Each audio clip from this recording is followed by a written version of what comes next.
The world had fled with all its silly cares and questionable aches, and in one swoon we rose above its stupefying airs, like flying lovesick pigs up to the moon.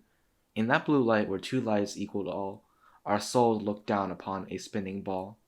The world returned, and this was a surprise. I raged against like someone on a rack, telling the sun, tears clouding my stunned eyes, giving us our splendid isolation back. I craved third rails, a shot of something strong, when I found out it doesn't last for long. The world came back and stayed, pain never ended, but when the aches and cares begged for a hand, grew softer in the light we'd made and tended, I finally began to understand love's widening third stage, and of the three, this was the most outstanding ecstasy. Rachel Whetstone was born in New York City in 1967. Her father was an editor for The Village Voice, America's first ever alternate news weekly, which is just fancy talk for a weekly issue of factual reports on general topics. She graduated from Yale in 1989 and moving on to get a Master's of the Arts at Johns Hopkins University, then a PhD from Columbia University in creative writing. Rachel made a living teaching at William Patterson University located in New Jersey. She would later go on to join a political commentary magazine called The New Republic and later became their poetry editor. In 2001, she became a winner of the Whittier Briner Poetry Prize held by the Library of Congress for her work in the field. A little while later, she wrote our poem, which is The World Has Fled.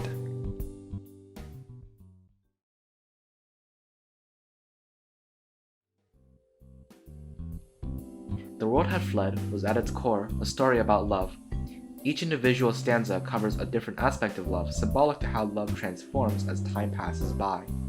While the first stanza discusses the transcendental effects of love, the second stanza takes a slightly different turn, discussing how losing love can have a stronger impact than finding it. Never being able to resolve a problem within a relationship will result in its failure. Rachel uses a significant amount of figurative language and imagery to really try to reach out to the reader and create an image in their head. After all, that is the goal of a poem. Rachel uses comparisons in the first stanza, taking the form of metaphors and similes right here, in order to nail the transcendence point home.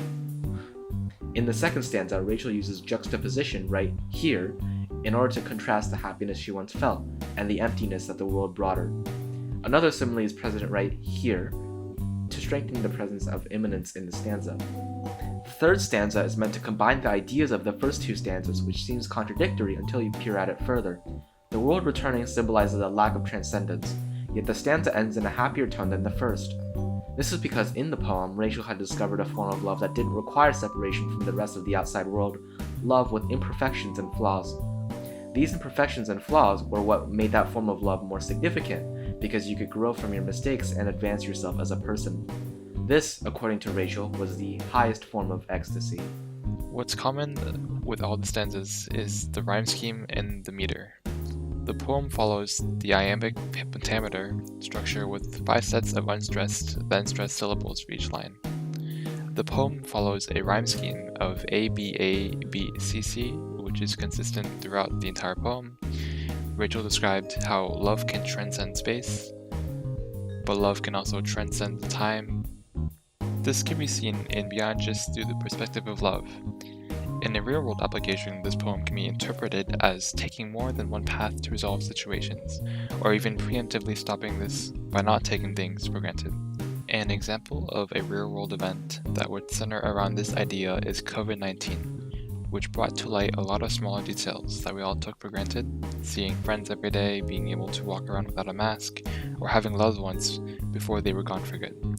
While some of these things are going to be gone forever, the obstacles we faced allowed us to grow closer to our friends and family, which is somewhat apt to the conclusion of the poem. After writing the poem, Whetstone kept continuing her career as a teacher and editor.